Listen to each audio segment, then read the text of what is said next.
Hello friends, UPSC mains में high score करना is a guarantee that you will find your name in the final list and also you will get your preferred service. And for that, आपके mains के answers का proper evaluation होना बहुत important है. और यहाँ पे IAS network with the team of toppers और जिन्होंने लेटेस्ट UPSC के इंटरव्यू दिए हैं, they will help you in your evaluation process. For further details contact us or visit our website of IAS network. Thank you. Namaste friends, I am Divya Mishra, rank 28 in UPSC Civil Service Examination 2020 and my optional has been philosophy. This is my third attempt and in my first attempt itself with very less preparation of the subject I secured overall 301 marks in my optional subject, that is philosophy, and this year also I have secured 265. So in this session I am going to talk about the philosophy as an optional subject, or overall I will begin with how to choose an optional, because I understand this is one of the most widespread confusion among the aspirants. तो देखिए, optional आपको कोई भी choose करना है उसके पहले सबसे पहले इम्पॉर्टेंट है कि आपका एजुकेशनल बैकग्राउंड क्या है. मैं जैसे कि इंजीनियर हूँ, तो लेकिन मेरा जो इंजीनियरिंग सब्जेक्ट है और उसके बाद का जो पोस्ट ग्रेजुएशन है उससे ज़्यादा कंफर्ट लेवल मुझे फ़िलासफ़ी में मिला, क्योंकि मुझे लगा कि फ़िलासफ़ी में मेरा इंटरेस्ट ज़्यादा है. तो आप पहले अपना एजुकेशनल बैकग्राउंड देखिए, उसके बेसिस पे आप चूज़ कर सकते हैं आपको क्या ऑप्शनल सब्जेक्ट लेना है. या फिर दूसरा आप देख सकते हैं कि आपको कितना इंटरेस्ट आ रहा है, क्योंकि जीएस अपने आप में बहुत ओवरवेलमिंग होता है. तो इसलिए बहुत इम्पॉर्टेंट है कि आप जो ऑप्शनल सब्जेक्ट लें वो आपके लिए डी स्ट्रेसिंग हो, उसको पढ़ते समय आप रिलैक्स फील करें. तो second and very important criteria is your interest and third criteria is your deliverability, कि आप जब उसके आंसर्स लिख रहे हैं या फिर आप उसको रीड कर रहे हैं तो आप कितना कंफर्ट में हैं.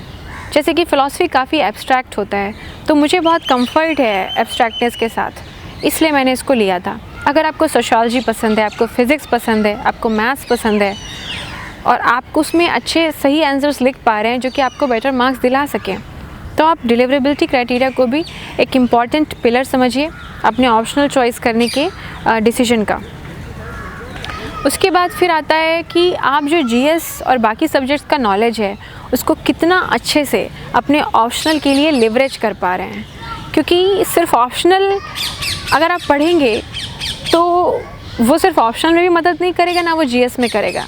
ये बात आप समझ गए होंगे कि पूरी प्रिपरेशन इंटरलिंक्ड है. तो अगर आपका जीएस, आपका ऑप्शनल, आपका एसे, आपका एथिक्स एक दूसरे के साथ अच्छे से क्लब हो रहा होगा, तो आप जो नॉलेज इंटरलिंकिंग है, क्रॉस लिंक्स बनेंगे, उससे एक दूसरे में अगर यूज़ करेंगे तो आपके आंसर्स की क्वालिटी बहुत बढ़ जाती है. अब ये करते समय आप कैसे और इसके अलावा क्या कर सकते हैं, तो आप अपने ऑप्शनल का सिलेबस देखिए, प्रीवियस ईयर क्वेश्चन पेपर देखिए, आप जो टॉपर्स हों उस ऑप्शनल के उनके आप वीडियो सुन सकते हैं, आप जो फैकल्टी हैं उनसे मिल सकते हैं, उस ऑप्शनल के चैलेंजिंग एरियाज़ क्या हैं उनको देख सकते हैं. जब वे सारे आप चीज़ें करेंगे तो आपको पता चल जाएगा कि आप कितना डिलीवर कर पा रहे हैं उस ऑप्शनल में, और इससे आपको वो डिसीजन लेने में हेल्प मिलेगी. इसके अलावा ऑप्शनल में एक चीज़ और आती है कि हम ऑप्शनल को पढ़ना कब स्टार्ट करें. अब ये क्वेश्चन स्पेशली बिगनर्स के साथ है.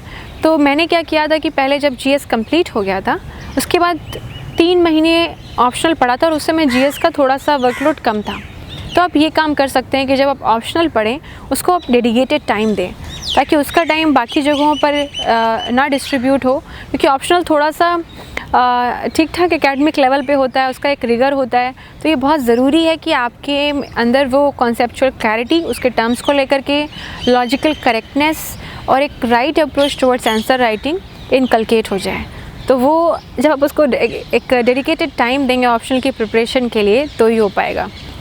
तो फ्रेंड्स, ये तो हो गया कि आपको ऑप्शनल का अप्रोच कैसे करना है, and this is a general suggestion for people with all the optionals. But now I am moving towards more specific thing. I am a philosophy optional student, so I am going to talk about philosophy optional. So philosophy optional में मैं सबसे पहले बताना चाहूँगी 4 parts होते हैं syllabus के. Paper 1 में होता है Indian philosophy, then western philosophy. Paper 2 में होता है socio political philosophy and philosophy of religion. Basic books में आएगा जो आपकी इंडियन फिलासफी है उसको आप कर सकते हैं सी डी शर्मा से. उसके बाद वेस्टर्न फिलासफी आप वाई मसीह से कर सकते हैं. सोशियो पॉलिटिकल को आप ओपी गौबा जी से करिए, और फिलासफी ऑफ रिलीजन में वाई मसीह. इसके अलावा जॉन हिक की भी बुक्स हैं और भी बहुत सारे हैं. आप गूगल में डालेंगे तो आपको सेकेंडरी या टर्शरी सोर्सेज में मिल जाएंगे, लेकिन ये बेसिक बुक आप एक बार देख लीजिए. लेकिन मैं फिर भी एक बार कहूँगी कि पहले आप जो फाउंडेशन है, जो कॉन्सेप्चुअल क्लैरिटी है, आप वो लेके आइए। अदरवाइज़ क्या होगा, अगर आपने बेसिक बुक्स पढ़नी स्टार्ट की, आपने उनके नोट्स बनाने स्टार्ट कर लिए, तो आप हर चीज़ का ही नोट्स बना लेंगे और आपको उसको रिवाइज़ करने का भी टाइम नहीं मिलेगा। तो पहले कॉन्सेप्ट्स क्लियर करिए, फर्स्ट एंड सेकंड रीडिंग लगाइए अपनी बेसिक बुक्स की जो मैंने अभी मेंशन की, फिर उसके बाद थर्ड स्टेज पे आप नोट्स मेकिंग करिए। और जब आप नोट्स मेकिंग करिएगा तो आप उससे पहले यूपीएससी का क्वेश्चन पेपर्स का फॉर्मेट देखिएगा और आप अपने आंसर्स देखिएगा, तब नोट्स बनाइएगा। उससे जो आपके नोट्स होंगे वो रेलेवेंट होंगे, उनका ओरिएंटेशन एग्ज़ाम की तरफ होगा, क्योंकि आपको उस ऑप्शनल में कोई एकेडमिक डिग्री फ़िलहाल नहीं चाहिए, आपको एग्ज़ाम क्लियर करने के लिए उस ऑप्शनल की प्रिपरेशन करनी है। तो आप ये अप्रोच रख सकते हैं। अब फ़िलासफ़ी ऑप्शनल में या किसी भी ऑप्शनल में आपको क्या सीक्वेंस रखनी चाहिए, तो मुझे लगता है कि कोई भी सिलेबस के मल्टीपल लेयर्स होते हैं, easy, moderately difficult, difficult, very difficult. आप लो हैंगिंग फ्रूट्स लीजिए, आप इजी से स्टार्ट करिए। जैसे कि जो मैंने पाया, वेस्टर्न फ़िलासफ़ी मुझे रिलेटिवली ईजियर लगी, तो वेस्टर्न फ़िलासफ़ी पहले कर ली। और विद इन वेस्टर्न फ़िलासफ़ी भी जो प्लेटो, एरिस्टोटल, रैशनलिस्ट स्कूल है, एम्पिरिसिस्ट स्कूल है, ये सब ईजी हैं।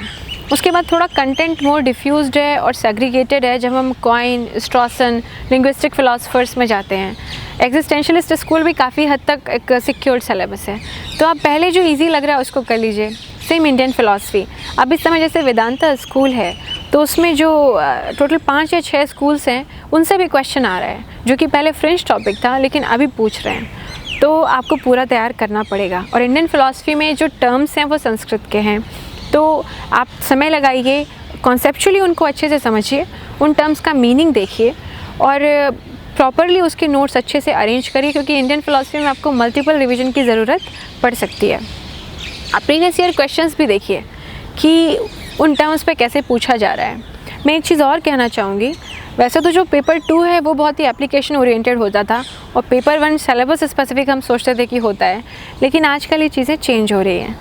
फ़िलासफ़ी के पेपर का ओरिएंटेशन जो है वो एप्लीकेशन बेस्ड हो गया है, बहुत सारे क्वेश्चंस जो हैं वो एप्लीकेशन से आ रहे हैं। इनफैक्ट आप इस बार का अगर पेपर 1 देखेंगे, बहुत सारे क्वेश्चंस में जस्ट स्टेटमेंट्स हैं इन्वर्टेड कॉमास में, और उन स्टेटमेंट्स को किसने बोला अगर आपको नहीं पता है, या फिर वो एग्जांपल्स कहाँ रेलेवेंट हैं आपको नहीं पता है, तो आप उसको लिंक नहीं कर पाएंगे कि किस स्कूल ऑफ फ़िलासफ़ी से ये पूछा गया है, और अगर आप उससे नहीं लिंक कर पाए तो आप आंसर्स अटेम्प्ट ही नहीं कर पाएंगे। ठीक है, तो आप ये चीज़ जो है एग्जांपल्स उसके या फिर एग्जैक्ट कोट्स क्या हैं, जैसे कि अगर हीगल ने कुछ बोला है, अगर कैंट ने कुछ बोला है, प्राइमरी सेकेंडरी क्वालिटीज़ हैं, लॉक ने कुछ बोला है, या फिर एग्जैक्ट एप्लीकेशन उसका क्या है कि कोई ऑब्जेक्ट है उसमें सॉलिडिटी है, उसमें एक्सटेंशन है, उसमें प्राइमरी क्वालिटीज़ क्या हैं, कलर्स क्या हैं, अवेयरनेस, कॉन्शियसनेस, ये सारी जो प्रॉपर टर्म्स हैं उनको आप अच्छे से समझिए, उनको प्रैक्टिकली आप विजुलाइज़ करिए, इमेजिन करिए, और फिर जो भी क्वेश्चंस आएंगे आप बेटर पोजीशन में होंगे उन क्वेश्चंस को अप्रिशिएट करने की और उन क्वेश्चंस को राइटफुल मैनर में अटेम्प्ट करने के, और not just rightful but marks fetching manner में अटेम्प्ट करने के लिए। अब इसके बाद आगे चलते हैं पेपर 2 में। अब पेपर 2 में आती है socio political philosophy. Socio political philosophy में जो टॉपिक्स हैं, मुझे ऐसा लगता है कि वो throughout GS, SA, ethics आपकी मदद करते हैं, इंटरव्यू में आपकी मदद करते हैं। आखिर हम पढ़ते क्या हैं? Democracy, justice, liberty and equality, theocracy, monarchy and multiculturalism, humanism, secularism, gender discrimination, caste discrimination, ये सारी चीज़ें हैं। तो अब ख़ास बात क्या है, ये सब हम जीएस में भी पढ़ते हैं, लेकिन जब हम सोशियो पॉलिटिकल में इसको पढ़ेंगे तो हमें डिफरेंट फ़िलासफ़र्स ने इसके बारे में क्या बोला है ये जानना बहुत ज़रूरी है, और ये टेक्निकल नॉलेज है, मतलब एग्जैक्टली पता होना चाहिए कि कैसे जो बॉर्डन ने बोला वो डिफरेंट है चाणक्य ने जो बोला उससे, और जे.एस. मिल ने जो बोला वो बेंथम से कैसे डिफरेंट है, या अमर्त्य सेन जी ने जो बोला वो जॉन रॉल्स से कैसे डिफरेंट है, कौन से क्वेश्चन में या कौन से व्यू पॉइंट में किसका प्रिडोमिनेंस है। जैसे अमर्त्य सेन जी ने बोला development is freedom, freedom is development, या फंक्शनैलिटी कैपेबिलिटी की वो बात करते हैं, और जो उन्होंने बात बताई वो बताई रियलाइज जस्टिस की, कॉम्प्रिहेंसिव रियलाइज जस्टिस, जिसको न्याय कहते हैं। लेकिन वो कहते हैं कि जो जॉन रॉल्स हैं, जो कि उनके गुरु थे, वो बात कर रहे हैं ट्रांसेंडेंटल जस्टिस की, इंस्टीट्यूशनल जस्टिस की, जो कि नीति है। उनका कहना है कि जस्टिस तब तक इंश्योर नहीं होगा जब तक वो मेजर नहीं किया जाएगा कि कितना हुआ, सिर्फ विजुलाइज़ करने से कि ऐसे इंस्टीट्यूशंस हों जो जस्टिस डिलीवर करेंगे, रियल फॉर्म में जस्टिस कभी नहीं आएगा। तो ये मैंने आपको एक एग्जांपल दिया कि आखिर डिफरेंस क्या है। ये बहुत ही कॉन्सेप्चुअल लेवल की बारीकियाँ हैं और आप इनको बिगनिंग से ही क्लियर रखिए, ताकि जब लेटर ऑन आप आंसर राइटिंग मोड में आएंगे तो आपके लिए ईजी हो जाए। फिर इसके बाद चौथा और आखिरी पार्ट है philosophy of religion. Philosophy of religion बहुत ही स्ट्रेट फॉरवर्ड सिलेबस है, लेकिन इसमें भी बहुत कॉन्सेप्चुअल क्वेश्चंस आते हैं और आप इसको वेटेज दीजिए, क्योंकि ये छोटा पार्ट नहीं है, इसमें काफ़ी कुछ अच्छे तरीके से आंसर किए जा सकते हैं, चाहे वो गॉड की बात हो, सोल की बात हो, या फिर Pan's relation with the god, pantheism, panentheism, deism, and Descartes and St. Thomas Aquinas, different ways of proving the existence of God, ontological proof, teleological proof। ये सारी चीज़ें जो हैं, ये आपको बेसिक इसका क्लियर होना चाहिए कॉन्सेप्चुअली, आपके पास राइट फ्रेजेस होने चाहिए इनको लिखने के लिए। और फाइनली जब आप मूव करते हैं उन चैप्टर्स में जहाँ पे इंक्लूसिविज़म, एक्सक्लूसिविज़म की बातचीत होती है, तो आप सर्वधर्म समभाव, सर्वधर्म समन्वय, आप ये सब पढ़ते हैं, इसको आप फिर जीएस में यूज़ कर सकते हैं। और जब आप इन क्वेश्चंस का आंसर लिखिए फ़िलॉसफी में, तो वहाँ पे आप कुछ रियल एग्जांपल लेके आइए। इंडिया कम्युनलिज़म से प्रभावित है, इज़राइल कम्युनलिज़म से प्रभावित है, आप इस तरह के कंट्रीज़ के एग्जांपल दीजिए, क्या अच्छा किया जा रहा है आप उसके एग्जांपल दीजिए। India national integration day celebrate करता है, एक भारत श्रेष्ठ भारत है, सीमा दर्शन है, ये सारी चीज़ें मेंशन की जा सकती हैं। लेकिन आप जीएस के एग्जांपल्स और उसका जो ओरिएंटेशन है वो मत रखिएगा, आप ऑप्शनल का ओरिएंटेशन रखिए, एग्जांपल्स को जस्ट सब्सटैंशिएट करने के लिए आप यूज़ करिए। हेलो फ्रेंड्स, यूपीएससी मेंस में हाई स्कोर करना is a guarantee that you will find your name in the final list and also you will get your preferred service.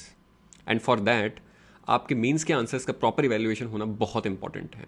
और यहाँ पे IAS network with a team of toppers और जिन्होंने latest UPSC के interview दिए हैं, they will help you in your evaluation process. For further details contact us or visit our website of IAS network. Thank you. और इसके बाद जब हम सिलेबस कवर हो गया तो अब बात करते हैं आंसर राइटिंग की। आंसर राइटिंग में जो मैंने पहले बताया था कि आप क्वेश्चन का पहले एसेंस देखिए, आप इंट्रोड्यूस ऐसे कर सकते हैं। अगर आपको पता चल गया कि ये क्वेश्चन कैंट का है, तो आप ऐसे लिखिए कि German critical philosopher Immanuel Kant in his books critique of pure reason और प्रैक्टिकल रीज़न, फिर आप आगे कुछ भी लिखिए। फिर आप मेन बॉडी पे आते हैं, तो आप एग्जैक्टली जो पूछा गया है उसको पैराग्राफ पॉइंट आपको जैसे आप कंफर्टेबल हैं आप उसमें लिखिए, पर कोशिश करिए ऑब्जेक्टिविटी की और लेस रिडंडेंसी की। कंक्लूड करने के लिए आप क्या कर सकते हैं, तो जो इमैनुअल कैंट ने बात की थी, उन्होंने कम्प्लीटली कोपरनिकन रिवॉल्यूशन किया था, लेकिन जो हीगल हैं वो एब्सोल्यूट आइडियलिज्म पे चले गए थे। Idea is everything, everything is idea. तो उनका जो कल्मिनेशन है वो हीगल में देखने को मिलता है। या फिर अगर आप एम्पिरिसिस्ट स्कूल में और आप मान लीजिए लॉक का क्वेश्चन आंसर कर रहे हैं, तो लॉक के बाद आते हैं बर्कले, ऐसे एस्ट परसीपी। बर्कले के बाद आते हैं ह्यूम, और ह्यूम अल्टीमेटली स्केप्टिसिज्म में चले जाते हैं, क्योंकि एम्पिरिसिज्म को अगर आप ट्रूएस्ट सेंस में अपने कल्मिनेशन पे लेके जाएंगे तो that is the climax, scepticism. तो कैंट ने दोनों को, एम्पिरिसिस्ट को रैशनलिस्ट को रिकंसाइल किया। तो जब कंक्लूड करते हैं आप ऐसे इसको ईजिली कंक्लूड कर सकते हैं। तो ये हो गया। और इसके अलावा आप मॉक टेस्ट सीरीज़ वगैरह सॉल्व करिए, आप देखिए कि आप स्पीड टाइम पे कर पा रहे हैं कि नहीं। 20 मार्क का क्वेश्चन, 15 मार्क का क्वेश्चन, 10 मार्क का क्वेश्चन आप कैसे कर रहे हैं। और स्पेशली जब आप 10 मार्क का क्वेश्चन को कर रहे हैं तो वो क्वेश्चन बहुत स्पेसिफिक हो गए हैं, बहुत ब्रीफ हैं और उनमें फैक्चुअल डिटेल्स बहुत चेक हो रहे हैं। तो इसलिए आप जो भी कंटेंट पढ़ते हैं फ़िलॉसफी सिलेबस में, एटलीस्ट उसमें फैक्चुअल करेक्टनेस और एग्जैक्टिट्यूड अच्छे से आप मेंटेन करिए। एप्लीकेशन हमेशा इसके बाद आता है। तो ये मुझे लगता है ऑप्शनल के लिए ये जानकारी आपकी मदद करेगी। Thank you for listening. धन्यवाद। जय हिंद।